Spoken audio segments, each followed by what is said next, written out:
Hi, everyone, and welcome to Machine Learning 101 for Climate Change. I'm Sasha Luccioni. I am a postdoc at Mila Institute in Montreal. And I'm Sharon Zhou, a PhD student at Stanford. Cool, so we'll get started on what is machine learning. And at a high level, Herbert Simon, a famous computer scientist, said that machine learning is any process by which a system improves performance from experience. And then Tom Mitchell defines that a little bit more clearly as machine learning is the study of algorithms that improve their performance P as some task T with experience E. And so we'll define what those are over time throughout this talk. So first, a bit of comparison between traditional programming versus machine learning. So in traditional programming, we want to input data as well as a program that we want to operate on that data, and the computer will produce an output for us. In machine learning, we actually want to input that data and the desired output into the computer, and the computer is able to produce a program that can translate that information from the data to that desired output. And that data output pair is essentially that experience that we were talking about previously. So when do we use machine learning and when do we not? So machine learning is used when human expertise doesn't quite exist or it's hard to make explicit. For example, when we're clustering electricity demand profiles, we don't know quite what those profiles are. Machine learning can help us discover that. Machine learning is used when humans can't quite explain their expertise. For example, what makes a wildfire disseminate and the growth of that dissemination.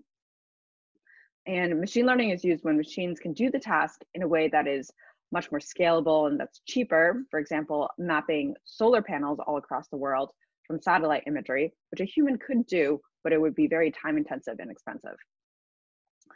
But machine learning it should not be used in several cases as well. So machine learning models or ML models have to be customized and mostly trained specifically for a given task. So it can't be very broad in general. Like people, we're able to do many, many different tasks, but a machine learning model is often tailored to one. Also, machine learning models are based on huge amounts of data. So when we don't have that huge amount of data, it can be very difficult to train a model to do that task. So now that we know when to use machine learning, here are some of the strengths and weaknesses as we approach building a model. So for some of the strengths, machine learning can scale human insight by analyzing patterns in large amounts of data.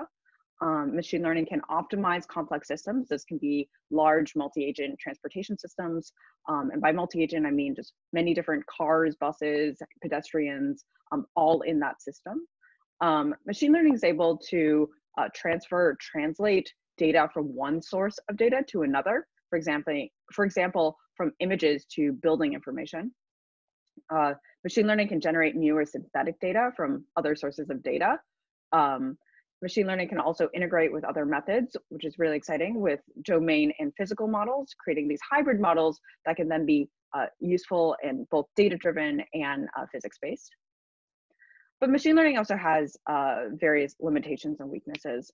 For example, it's often termed garbage in, garbage out. So machine learning doesn't work on bad or overly limited data. So it's important for data not only to be clean, but also that it represents what you want to be predicting. And following that, machine learning often will, these models will often inherit these biases in the data or the design of our task. So if your data is very, very biased towards one thing, your model will also have that bias unless you correct explicitly for it. These machine learning models also assume patterns that are persistent. So instead of prediction, I would often think of machine learning models as a projection. They create these projections from existing data. So it's difficult to rely on them for long-term forecasts. And finally, similar to that, they often find correlation, not causation. Okay, so let's dive one layer deeper into how machine learning is used in practice. So machine learning is used in a loop. So first we want to understand the domain of our application. We want to gather all the prior knowledge that we have on it and the goals that we want to set. Then we will start gathering that data, we integrate it, we clean it, we also pre-process it in any way so that it's not quite garbage in. And then we want to learn our models. And after we learn our models, we might, as we interpret our results, we might find that something is not quite right or it's not quite aligned with our goals. And then we go back to understanding the domain a little bit further, integrating a little bit more prior knowledge and understanding of what the model has done so far, and then maybe tweaking our goals. And we iterate through this loop very, very frequently. At the very, very end, we will consolidate and deploy or discover knowledge when we are happy with it. So that's what happens in practice. And during this data integration process, something that happens that is really, really important is that the data that we get, we don't train on all of it. So when we train and go through that loop, we actually only use part of that data, which is called the training set.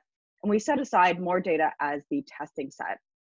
And it's very, very important that the training set and the testing set are drawn from the same statistical distribution in some sense, and that they're similar so that what we're training on will actually be represented when we evaluate it on the testing set. And we often say that they are independently drawn from the same overall distribution so that they do represent the same distribution. So now for the types of machine learning, to go another level deeper and more concretely. So for example, this is a general diagram of, I guess, the tree of machine learning. So there's three major types of machine learning that get defined as the three main branches. So there's unsupervised learning, supervised learning, and reinforcement learning. And then they have sub-branches and applications and things like that. So in terms of unsupervised learning, it's when you, as Sharon mentioned, sometimes you don't have all the answers. You just know that you're trying to find similar patterns, or you're trying to find groups, for example, but you don't actually know what, for example, in terms of energy usage, what constitutes, for example, a residential energy usage versus an industrial one. You just know that they're two different types.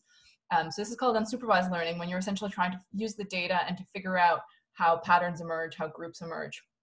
So in green, we've got some applications in climate. So in unsupervised learning, we've got clustering, which is essentially making groups inside the data. So for example, identifying building properties based on their energy usage. So here you see, for example, a lot of usage during the day, and for example, and none at night, and here it's the opposite. And you can say, well, the office buildings are the ones that use more energy during the day, and the residential buildings more on the evenings and weekends, for example. So you kind of find these patterns in the data with some variation, but you have these groups that are pretty distinct. And in terms of another type of unsupervised learning, there's dimensionality reduction, when you've got a lot of data essentially, and you want to try to figure out what's relevant, and you don't really know, and sometimes it can be like subsets of the data or some characteristics of the data, but you can't really know that up front. So you reduce the dimensionality. There are some methods like PCA and things like that. Essentially, you're looking for principal components within the data. So in climate models, for example, maybe you don't need all the characteristics that you have, like humidity and temperature and what have you. So you just pick some of them based on what's the most salient one for the task at hand. In terms of supervised learning, that's when you actually have labels. So you have answers as such. So you've got two main types, classification and regression. Classification is when you've got discrete bins. So you know, for example, that you're looking for objects in images, and you know, for example, that you're only interested in wind turbines, or you're only interested in cows, for example. There was a project about counting cows on satellite imagery, for example. So in this case, you've got some images where you've got the cows or these wind turbines well labeled, and then you're using these in order to essentially look at more data that's not labeled and learn what characterizes these objects that you're looking for. And in terms of regression, it's more, you don't have discrete bins, but you have a range of values that you're predicting. So for example, in weather forecasting, it's not that it's going to be hot or cold, it's going to be, you're going to have a certain wind and a certain temperature, et cetera, et cetera. And so you've got a certain set of values that you're predicting. And so, for example, based on values of the past, you're going to predict the one in for example, in 1 hour from now. So that's regression. And reinforcement learning is a third family of machine learning, or ML. And so that's when you're essentially trying a task repeatedly. So you've got an agent who has to complete a task, and based on the outcome of a task, it will learn a strategy. So essentially, if it wins, it's going to be reinforced. So it's going to be a positive reinforcement. And then if it loses at whatever task it's doing, it's going to be a negative reinforcement.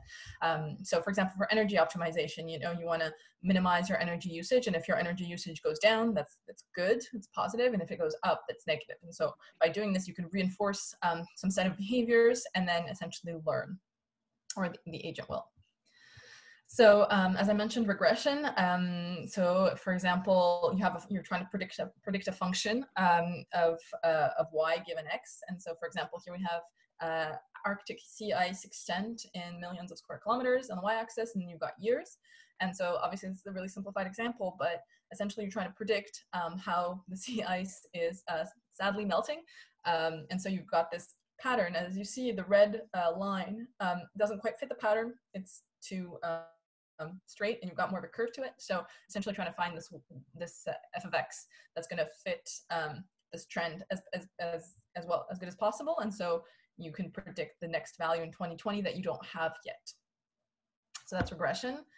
In terms of classification, you've got essentially groups. So here, for example, you've got the presence of a wind turbine on an image, and here you don't have a range. It's either there or it's not there. You don't have like half a wind turbine or a quarter of a wind turbine.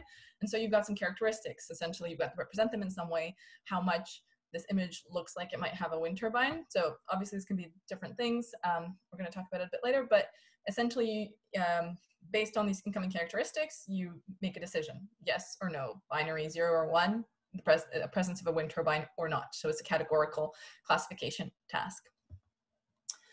So for example, here you've got, on the left, you've got wind turbines and the system that picks them up that identifies them on the images. So you've got like these heat maps. So you've got 3 wind turbines on the left.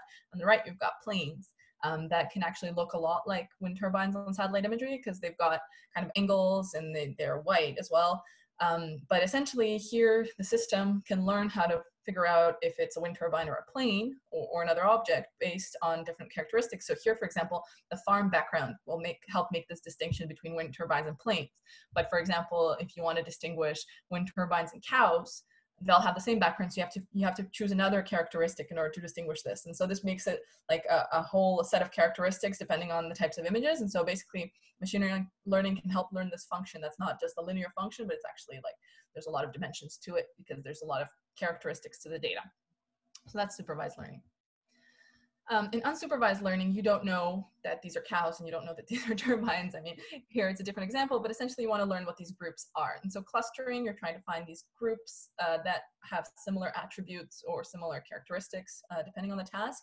So for example, in terms of freight routing, you want to cluster suppliers based on different characteristics like geographical location and shipping destinations to, for example, optimize freight routes. And so in this case, you have some data, for example, where from a certain hub, they send packages here, and this hub sends packages there, and there's a lot of crisscrossing, et cetera. And then basically you're trying to find which hubs have similar patterns without having the answer up front, without knowing which ones have similar patterns. So this is like finding the hidden structure behind the data.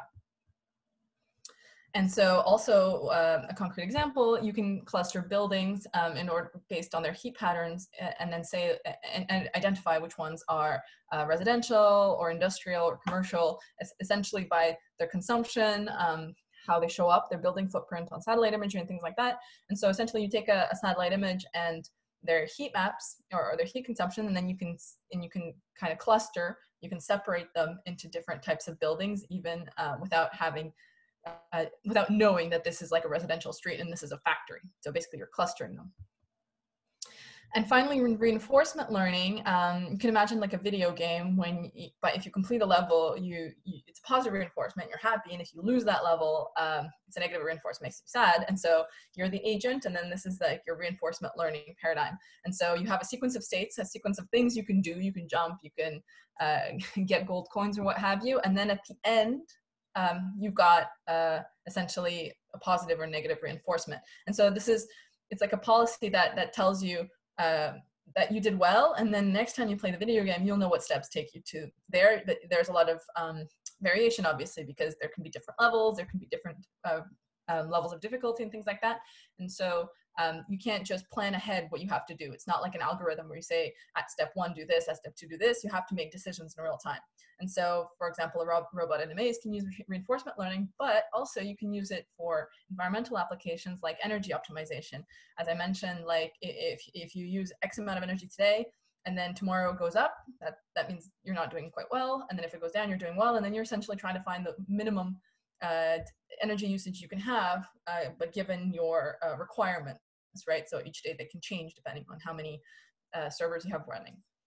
And so, for example, DeepMind used reinforcement learning in order to reduce significantly by 40% their energy usage in their data centers, because essentially they trained a reinforcement learning system that monitored what processes were running and in parallel and how to distribute them. And essentially, when it was turned on, it had lower energy usage, and then when it turned off, you can see that it goes up again. And so you've got the system that's really based on incoming processes can make real-time decisions. So here we talked about like types of machine learning, types of machine learning, but we didn't really go into the approaches used. So that's kind of one more level down. We'll take a whole separate presentation in order to explain all of these. But so in machine learning, you've got various different approaches. So for example, in supervised learning, you've got regression, right? But there's different types of regression, like linear regression as an example. In classification, you can do all sorts of things. You can do random forest, which is a way of essentially branching out and finding the right categories, if you will. It's pretty simplified version of it. For clustering, you've got k-means clustering, you've got nearest neighbor clustering. So essentially, these are all types of algorithms you can use. And so depending on your task, and whether it's unsupervised, supervised, reinforcement learning, after that, there's different things you can try. And typically you start with the simplest approach, just to have a baseline. So for example, using a random forest for classification. And for example, for wind turbines, since there's so many features, typically it's not enough to use random forest, because you've got to also represent these images in a way that it makes it possible to make the decision. And so this is when neural networks come into play. And so, for example, convolutional neural networks are great for image classification, because they'll simplify, they'll essentially distill the image into kind of its most relevant pieces, depending on the task that you're doing. And so, for example, you'll be only using the part of the image that has the wind turbine and not the rest, or vice versa. And so convolutional neural networks are very useful for image classification. And for example, if you're predicting the weather or doing climate modeling, often you can start with like a statistical approach like ARMA or ARIMA, but then if you have a lot of features that you want to represent, once again, you've got all this data, then you can use a neural network such as an LSTM or a long short-term memory network that does time series forecasting. But once again, there's a lot to go into detail here. If you're interested, there's a lot of resources on the internet. There's a deep learning book, so go out and learn. So in terms of machine learning and climate change, now that we've tried to cover all the kind of theory behind it, what can ML do for climate change? So there's a lot of themes. You probably, or maybe have heard of a paper we wrote called Tackling Climate Change with Machine Learning. So we tried to get kind of these major themes, and we've been working on this after the paper as well as part of Climate Change AI. And so there are themes like forecasting, data mining, remote sensing, et cetera. We'll go through all of them, but essentially we want to show that there are kind of more horizontal themes that ML can be used to go more in depth into. So for example, in forecasting, essentially you're trying to predict, right? You're trying to So essentially learn about the future and optimize systems operating in real time. So for example, when you're optimizing power schedule and you've got fluctuating demand, and so you want to know at T, you know that you're consuming, or that you have this much energy that you need to produce, but you want to know what T+1, what's going to happen in a minute or an hour or a day. And so and machine learning can really help optimize different energy resources in order to respond to demand based on a bunch of different factors, like time of day or temperature or what have you, even the Super Bowl. And also if you're selling energy, you want to optimize price as well, so that people consume less when you have peak consumption, things like that. Also, a main aspect of renewable energy sources is that they're variable, obviously. So solar energy will depend on the sun, wind energy will depend, wind turbines will depend on the wind. And then there's also a lot of things involved in that. So you want to predict based on all these different factors, all these different features, how much data you're going to be producing. And this will help you, for example, meet peak demand, because you know how much people are going to need, and then you're going to predict how much you're making, and then you don't have to use, for example, coal or diesel in order to make that difference smaller.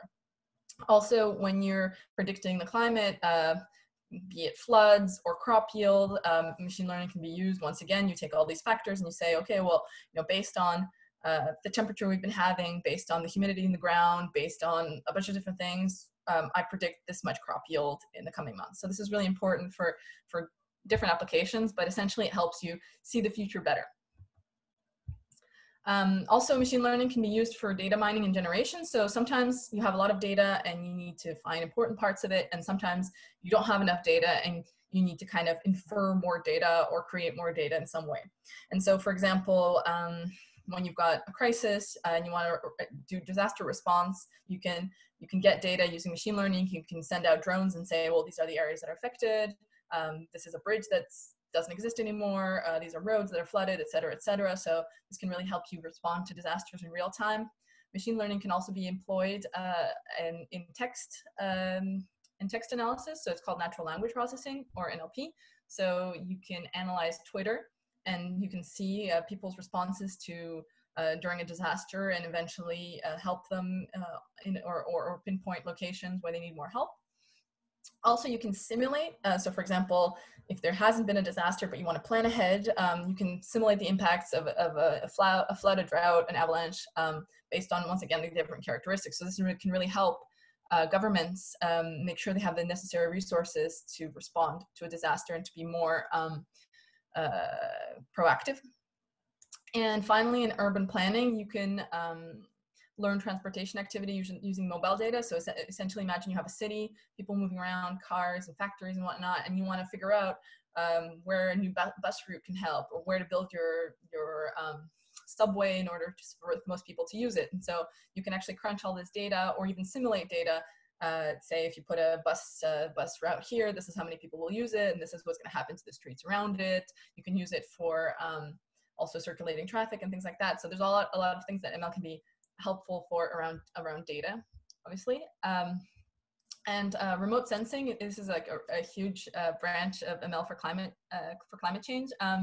So for example, in terms of greenhouse gas emissions, methane is 30 times more is a 30 times higher greenhouse gas effect than carbon. And so, for example, it's really important to monitor where methane leaks can happen, and machine learning can help with this, because based on some labeled data, so you can do supervised learning and detect more methane leaks in places where you don't have labeled data, for example, the far north or things like that.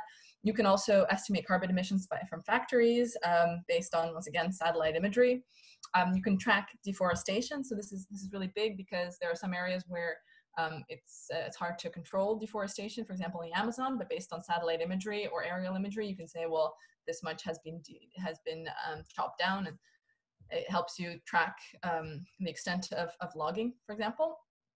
You can estimate flood risk, so based on images of an area or satellite data, or sometimes there's different sources of data, so you've got satellite plus infrared plus whatever else, LiDAR, and then you can use all this data together to make some predictions. And also, based on infrastructure data, same thing, you can optimize travel routes. For example, after a disaster, you can gather all the satellite data and say, okay, well, I'm going to use this path to deliver aid to this area. Cool. So I'll talk about a few other applications. So first, approximating time-intensive simulations. So a lot of simulations in climate modeling and energy take a lot of time. So up to days or months, depending on what you're modeling. And so we could use machine learning to create more efficient approximations of these large-scale climate models by downscaling these models to produce, or we can also downscale these climate models to produce more accurate local reports, and by incorporating local data as well. So that could be very exciting to get higher resolution modeling at local sites where we have limited data there. With power generation for renewables changing really frequently with the weather, we also need to run these models more and more often. So that means these need to be faster, and this is for power scheduling models in energy. Next, automated or accelerated experimentation is using machine learning to search through spaces of possible materials more efficiently, for example, using Bayesian optimization and combining that data into physical simulations. So for example, in battery usage, this could be figuring out better battery storage, as well as optimizing battery test cycles for second life use so that we could reuse batteries that have already been discarded because they have a lot still in them. This could be perovskites, which are developed in solar cells. We could also consider like solar fuels and nuclear fusion. ML has been able to accelerate the science of a lot of these things. Across optimizing systems, we have looked across precision agriculture, which is the ability to determine individualized, for example, pesticide use or watering cycles, fertilizer use for various crops in various areas of crops, depending on the weather and depending on a large number of other factors. This is also, robotic farming is also under this, as you see in the image here with the drone spraying water on these crops. It also is in determining when and where to grow certain crops so that we can use our land more efficiently. For smart buildings and cities, this could also mean optimizing heating cooling cycles in buildings to save energy, as well as adapting the usage of lights and electricity based on demand or consumption. And so that we can model when electricity will be used most and when it's needed the most for a given day, or even for spiky days throughout the year, and be able to modulate the lights and electricity like that. And finally, in predictive maintenance, which is predicting when when a system will go faulty and where we need to do maintenance before that fault occurs. So this happens a lot on energy infrastructure, for example, in natural gas pipelines, solar panel cleaning so that they can stay efficient, as well as wind turbine maintenance because they often go down at high wind speeds. This also includes just improving the resilience of this infrastructure so that we can ensure that these can last as long as possible. So finally, these applications aren't meant to originate from the machine learning community, but instead to address the real needs in the climate change community. And so collaboration is very much key to making this all work, as ML, while powerful, is just not a silver bullet. And so to do meaningful work, we need to come hand in hand, ML experts with climate change experts to really move the needle on how ML can help with climate change. And with that, thank you so much. And please learn more at our website, climatechange.ai. Thank you.